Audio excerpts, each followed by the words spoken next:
Luxury hotel cafe. Wealth everywhere. Ethan Caldwell, arrogant son of billionaire mogul Victor Caldwell, laughs with friends. Amara, a quiet maid, cleans beside him. He tips his cup. Boiling coffee spills across her arm. She winces. He smirks. Oops. The cafe goes silent. Behind him, a chair scrapes. The man's name is Kang Jae-min, a legend whispered about from Seoul to Singapore. Beside him sits a massive Belgian Malinois. The dog growls softly. Kang looks at Amara's burned arm, then at Ethan. You hurt her. Ethan laughs. Mind your business. Kang steps closer. Cliffhanger. The dog stands up. The cafe manager recognizes Kang. His face turns pale. Sir, please. Kang ignores him. He leans toward Ethan. In my world, disrespect has consequences. Ethan smirks. Do you know who my father is? Kang answers quietly. Yes. Cliffhanger. And that's when Ethan realizes this man isn't impressed. Upstairs, Kang makes one short phone call. No police. Downstairs, Ethan brags about the encounter online. The video of him mocking Amara starts trending, but someone else is watching. In a dark office, Kang replays the clip, over and over. Cliffhanger. He gives a single order. Tonight.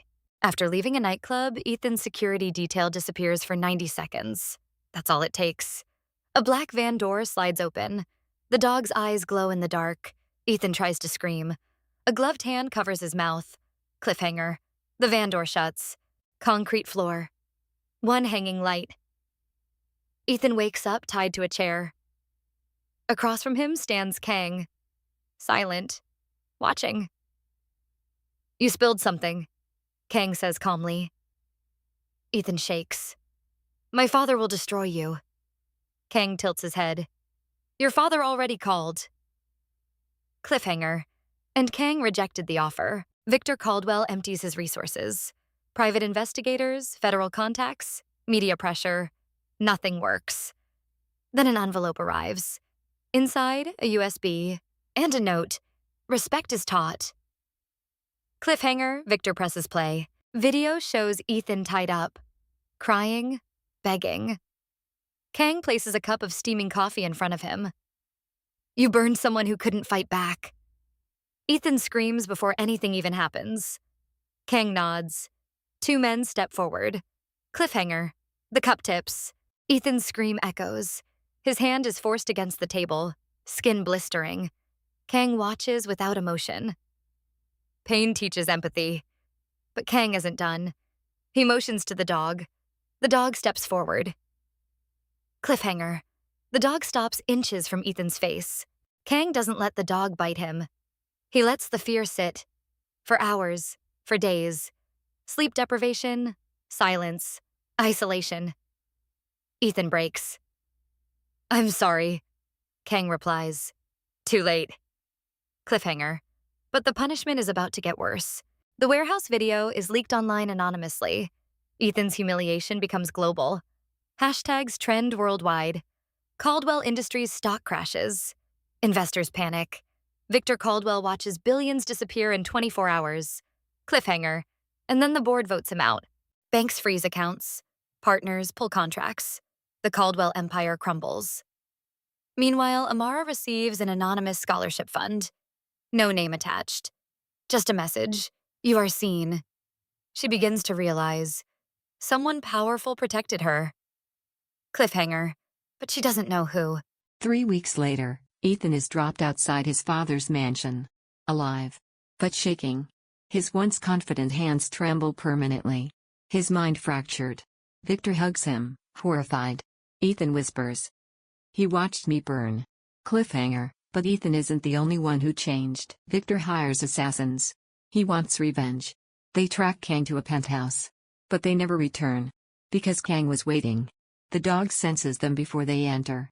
Gunshots echo. Victor receives photos of his hired men tied up. Alive. Humiliated. Cliffhanger, and a final message arrives. Victor receives one last call. Kang speaks calmly. You lost money. He lost pride. She lost nothing. Victor whispers, what do you want? Kang answers. Balance. The Caldwell Empire files for bankruptcy. Ethan lives, but as a cautionary tale. Amara leaves the country to start a new life. And from a skyscraper overlooking the city, King stands beside his K9. Watching the news. He gives one final command. Let them live. Because sometimes, death is mercy. Ruined legacy is punishment. And fear is permanent. Ethan doesn't sleep anymore. He hears the dogs breathing in the silence of his room. He smells coffee when there isn't any. His burned hand trembles uncontrollably. Therapists are hired. Private security doubled. But one question keeps replaying in his head. Why didn't he kill me? Cliffhanger, because the answer is worse. Amara receives another envelope. Inside, a plane ticket to Seoul. No explanation. Just coordinates and a time. Against her better judgment. She goes. At a rooftop overlooking the Han River, she sees him. Kang Jae-min.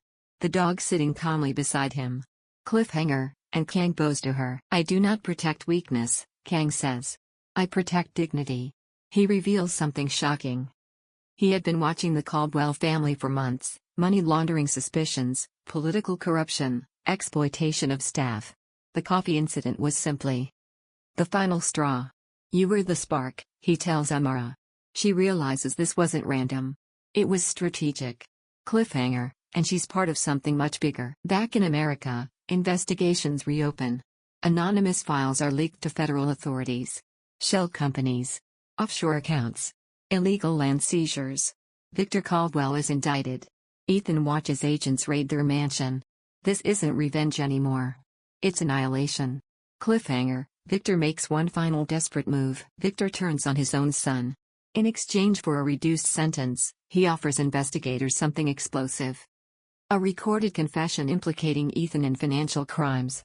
Ethan realizes the truth. His father never loved him.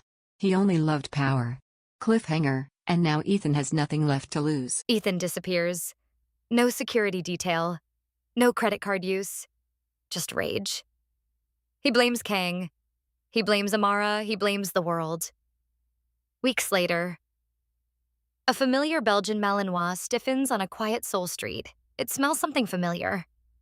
Fear. Cliffhanger. Ethan is in Korea. Ethan tracks Amara first, cornering her outside a university building. You ruined my life, he screams. But before he can move closer, the dog steps between them. Silent, unblinking. Then Kang appears behind Ethan. You learned nothing. Ethan pulls a concealed weapon. Cliffhanger. A gunshot echoes, but it's not Amara who falls. It's not Kang either. The dog moved first, knocked Ethan off balance. The gun fired wild. Security swarms the area. Ethan is pinned to the ground, screaming. This time there's no warehouse, no private punishment, just public arrest. Cliffhanger, and Kang doesn't intervene. Ethan faces international charges: illegal firearm possession, assault, financial conspiracy. His father is already serving time.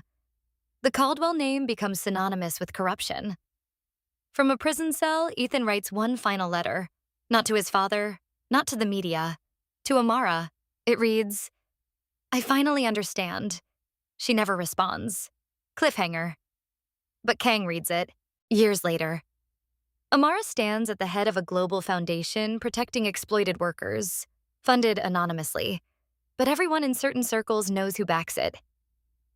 On a balcony high above the city skyline, Kang stands beside his K9. Amara joins him.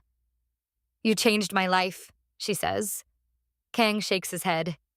No, you survived. Below them, the world moves unaware of the quiet war that was fought and won. The dog rests its head between them. Because in the end, power didn't crush the weak. It protected them. And the boy who spilled coffee? He became a warning.